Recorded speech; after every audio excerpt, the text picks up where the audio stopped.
This is Hidden Killers Week in Review. A look back at the most prolific stories of the week.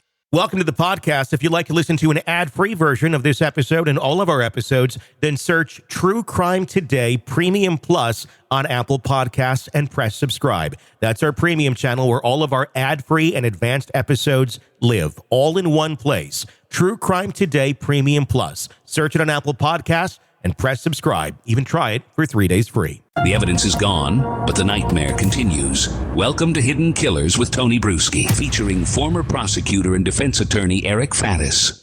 The verdict in the Richard Allen case is guilty. It's one that I think surprised many. Many were happy with it, feeling that justice has been served. It's left a community kind of grappling for the answer to, did they get the right man? Is the person who killed those two little girls, Abigail Williams and Liberty German, in 2017 still at large? Or is this our man? Joining me to discuss, Eric Faddis, defense attorney, former prosecutor. Eric, what was your reaction to the verdict that came in? A little surprising to me and a lot of legal observers when you have Nancy Grace who's a hardline law and order prosecutor friendly person saying, I don't know if the prosecution has the goods on this. It's pretty unexpected to see these convictions across the board, but that is ultimately what the jury decided. It's spooky to me to see how basically the characters of this story and the rules for this story were dictated by one person, by Judge Gull, basically setting up her characters. Here's how it's all going to play out. Here's what you're allowed to know. Here's what you're allowed to say. And I know this is normal to a certain extent, but she really, dare I say, rigged this in a way that Richard Allen, there's no way he could get most of his story out. I feel like the jury only truly heard about 25% of it. Yeah, the judge is supposed to be neutral and impartial, but some people think from the very beginning she has handcuffed the defense throughout his entire proceedings. And this trial is no exception to that. She excluded what was the main defense that Richard Allen wanted to run. She excluded other evidence that would have been favorable to the defense. And so did the jury really get a full picture in terms of what happened from both sides? I think there are some doubts as to that. Is there any... I just hate this when this happens, because it really puts a black eye on our justice system when there really seems to be some very narrow-minded work that was done here. On the part of Gull. No, I'm not saying she did it on purpose per se. I don't know, but it seems like, they were on a mission. They had their blinders on, and what they were going to say was right no matter what. Is there any recourse to any of this when someone else takes a look at this and goes, the hell were they doing? Like, how did they not allow him to argue these basic things in his own defense? Is there anything that can go back? Number one, obviously, in appeals for Richard Allen, we'll talk about that, but also I think more specifically for Judge Gull, for the way this whole thing was handled. Is there ever a slap on the wrist at the least? Is there ever anything that can be done to correct this? Because I'm guessing if this is how she handled this case, and it's the one we watched, I'd be curious to see the others as well. Well, the first avenue of recourse is going to be the appeal of the convictions, the appellate process. And Judge Gull, being so kind of one-sided, it really sort of gave the defense several gifts in terms of grounds they can argue on appeal. And so this conviction could potentially be overturned. On top of that, most states have a judicial ethics committee that sort of will look at things. And if there's a complaint of improper bias, of favoring one side when they shouldn't have, those things can be explored too. And sometimes disciplinary action is taken against judges, although it's very rare. Sometimes. What is does it do anything? Is it more like, we're going to do an internal investigation here ourselves and see if there's something wrong. And most of the times internal investigations don't necessarily pull up a whole lot of anything. That's how it works in Colorado when where I practice, where if there's a complaint against the judicial branch, the agency investigating it is the judicial branch. And so they're investigating themselves. And so there is some inherent bias, or at least the appearance of bias, in those proceedings. And do they ever result in a judge being disciplined? I can only think of two cases in Colorado in the past 10 years or so. And that's compared to the, umpteen complaints that have been filed over the years. So pretty unusual for a judge to be disciplined. Is that something that needs to be improved upon, in your opinion, as a defense attorney? Is that something where we need true checks and balances on this system? Because that doesn't really sound like a true check and balance right there. It's like an illusion of it.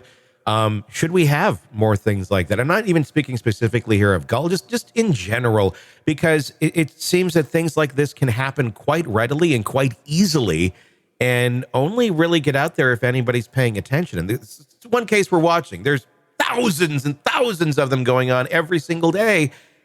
There's not really a watchdog for this, and it doesn't seem to police itself all that well.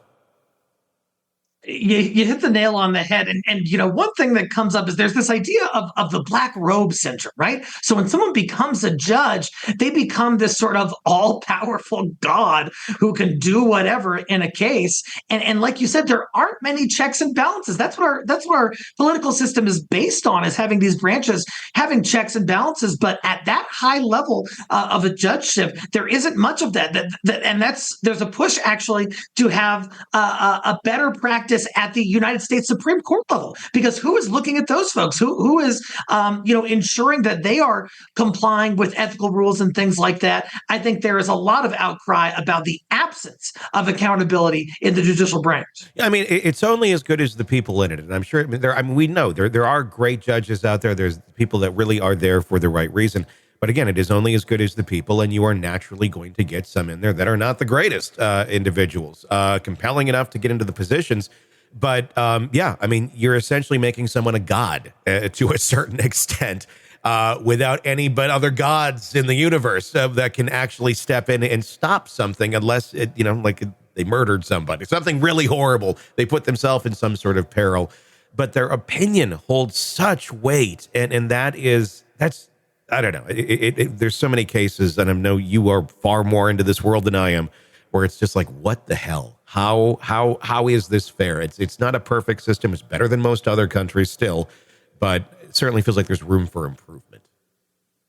100%. And like you said, their decisions can be life-changing. They can literally change the lives of the accused, of victims, of people in the community. And one thing, too, is that these folks are humans. They have their own backgrounds. Nearly all of them were lawyers before. Mm-hmm. And so they practice on one side or the other. And in fact, in Colorado, there is a disproportionate number of former prosecutors who are on the bench. And so there's this concern that, hey, is the bench sort of leaning towards the prosecution? And those concerns exist in other states. Yeah, without a doubt. I mean, and people are people. I mean, they're going to have their leanings one way or another, as unbiased as they want to be. But yeah, it feels very weird, our state right now with having judges like this so blatantly acting out. I mean, these things weren't even under the table or something, where it'd be really hard to oh my God, look what they did. It's like, just flat out, no, we're not going to let you hear that. So bye, tough luck. Yeah. Totally. And you look at, not only the Richard Allen trial, where some unusual measures were taken by the judge to just kick off the defense attorneys because she didn't like something they did, like that. That's very unusual. And then you look at the Young Thug trial. The former judge in that case met with the prosecutor and a witness outside of the defense's presence, had this ex parte meeting. And so these, potentially shady interactions are happening in cases all across the country, and we don't even hear about most of them. It's just and we go, why? Well, because they can. Because, yes, it's unethical, it's shady, but nothing's going to stop them, and there's not any repercussions in most cases for them to not do that. It's a weird place. Let's talk about the next steps for Richard Allen in the Delphi murder case. Obviously, he's been found guilty, and we've kind of been joking the whole time after all of the issues with his trial. He has a get a new trial free card. Not quite the same as a get out of jail free card. What's the steps from here for Richard to try and plead his case to wherever it goes? So in most states, first he has to make a motion for a new trial, citing errors in the trial, but that motion is made to Judge Gold. And so I think we all know that's a foregone conclusion how she's going to rule on that. Then you go to the appellate level, and he's got some real potential outs here. One of the biggest, I think, is that in most, in every state that I'm aware of, there's case law that says the judge cannot exclude the only defense that the defense is running, if the judge doesn't like it. And this Odinism thing was really kind of central to the defense that Richard Allen wanted to run. It was excluded. That in and of itself could provide grounds to overturn the conviction and grant a new trial. Would the only options for this be a new trial? Could any court look at this whole thing and go, this was a kangaroo court and your conviction is overturned? It's at least possible, but that's very rare. Usually, the court has to find what's called structural error in order to just completely throw out the case, to say that, hey, this thing was so fundamentally unfair that Richard Allen just had no real shot at winning. Those rulings are few and far between. Does this case meet, though, that bar, in your opinion? Structural error is tough because oftentimes we're looking at extreme examples of like the lead detective and the judge colluding, or the lead prosecutor having a romantic relationship with a central witness that could color the testimony. There are certainly some alleged serious errors in this case. Does it rise to structural error? I think a court would be hard pressed to make that finding. So, okay, it goes, Gull is not going to say, yes, of course, we're going to grant this appeal because I screwed everything up. I'm finally, it was me. It's not you, it's me. Let's do this all over. So it goes to the appeals court. How long of a process are we talking about here? How long does this take? Oh gosh, the entire appellate proceedings can be years and years. We'll get to the appellate level and we'll see what they do. But even if the appellate level says, hey, there were these errors, we're going to grant you a new trial, the prosecution could appeal that appellate decision. They could go to the higher court, which I believe is termed the Supreme Court out there in Delphi. And then, the prosecution could say, no, there weren't any errors. Keep this guy in jail while we continue sorting this out. We could be looking at months, but more likely years before we receive any kind of final appellate opinion on the case. Obviously, the way that they have fought tooth and nail, it seems, to put Richard Allen away for whatever their reasons are. And that's assuming if he's innocent. It goes deep. I mean, very deep to have kind of railroaded him in the way that they did.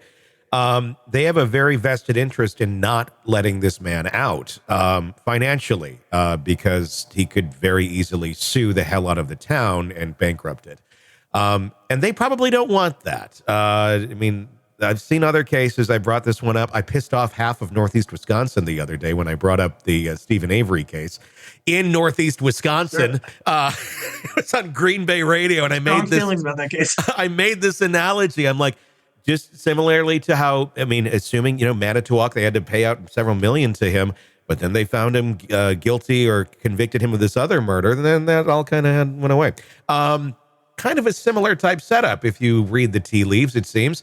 They have no interest in this. If the court does decide, eventually, after going back and forth with appellate, decide for a new trial, does it go back to Gull? Does it go somewhere else? I mean, does the appellate court have any dictation into who's going to try this thing and where?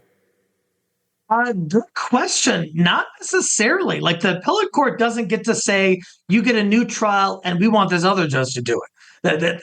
They don't have, their power does not extend that far. And so if he got granted a new trial, there would certainly be an argument that Judge Gold should not retry it, especially if she was the basis for the error, if such an error is found. So it would go back to the trial level.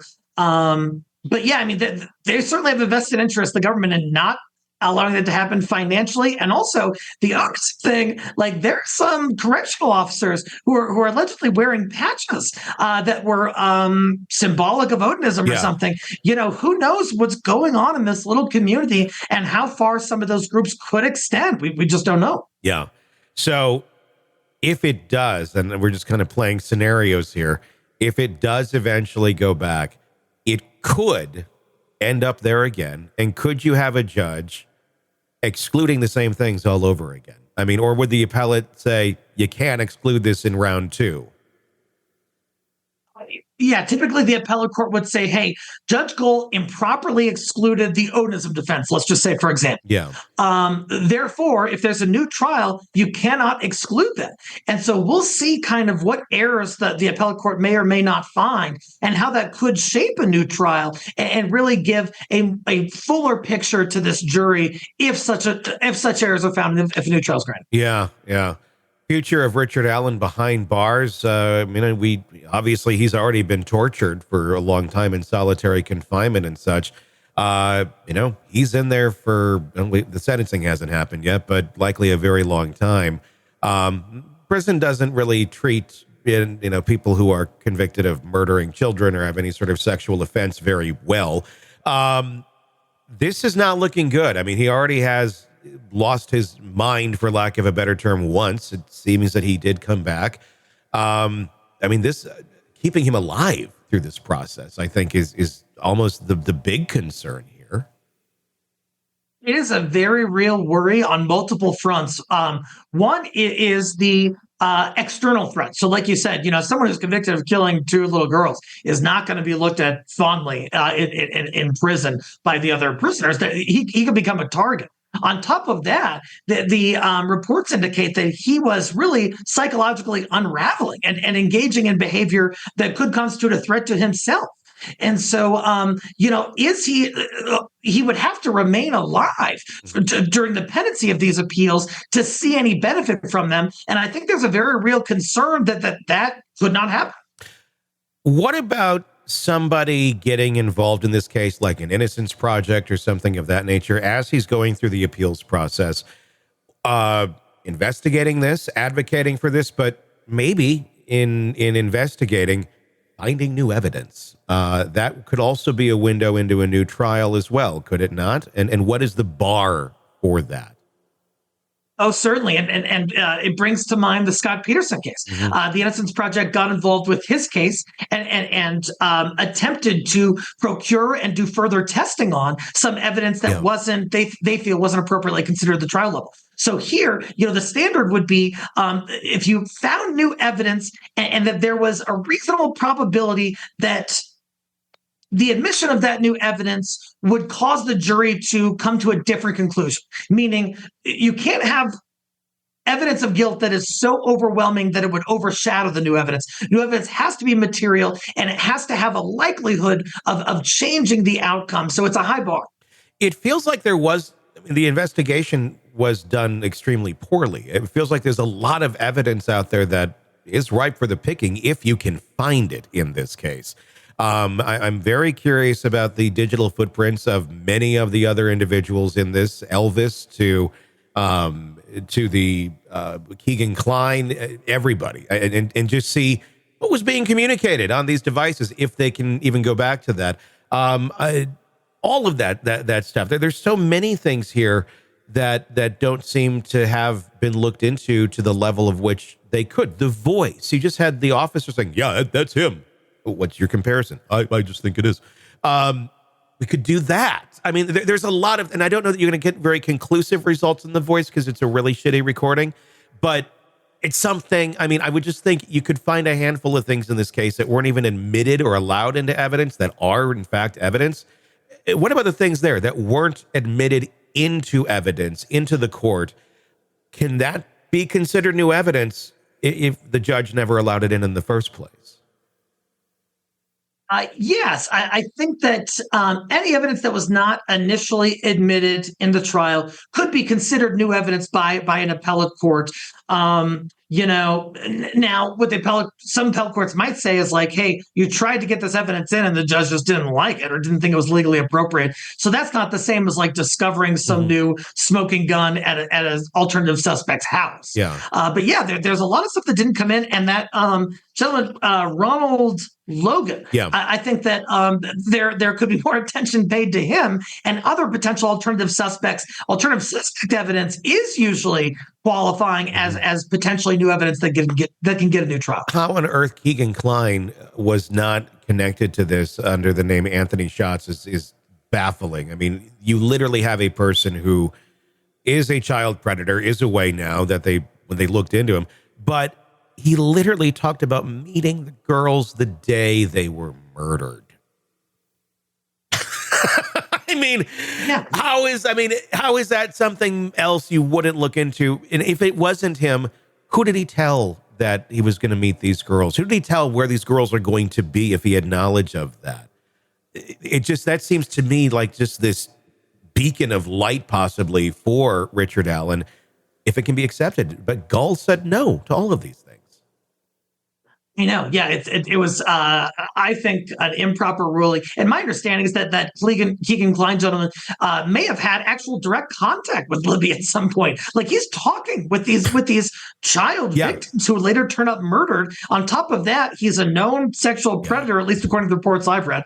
And so, why not look at him a little more closely? And hopefully the defense team on the appellate side is going to marshal up all of this evidence to give to new eyes, a new judge on the appellate court, and say, please take another close look at this and see if this should have been admitted. Oh my gosh, there's just so many things in this case. I get more angry as I continue to go down the line in the list. Like, oh yeah, and there's this too. And I mean, there's so many. I forgot many things. Like, oh yeah, they did that as well. It's shocking. All right. Well, he's guilty for now. Hopefully some other things can happen, because this just does not seem like justice was served, in my opinion, at least. Welcome to the podcast. If you'd like to listen to an ad-free version of this episode and all of our episodes, then search True Crime Today Premium Plus on Apple Podcasts and press subscribe. That's our premium channel where all of our ad-free and advanced episodes live, all in one place. True Crime Today Premium Plus. Search it on Apple Podcasts and press subscribe. Even try it for 3 days free. You're in the thick of a true crime saga, every detail sinking in, and then, wham, a commercial about something you couldn't care less about. It's like being served a microwaved dinner at a 5-star restaurant. But it doesn't have to be this way. Go for True Crime Today Premium Plus on Apple Podcasts. With True Crime Today Premium Plus, you get uninterrupted, ad-free episodes, extended interviews that dig even deeper into the muck, and early access so you can brag to your friends. It's like ordering the secret menu at a crime buffet. So, search for True Crime Today Premium Plus on Apple Podcasts, subscribe, and savor every twisted detail without interruption.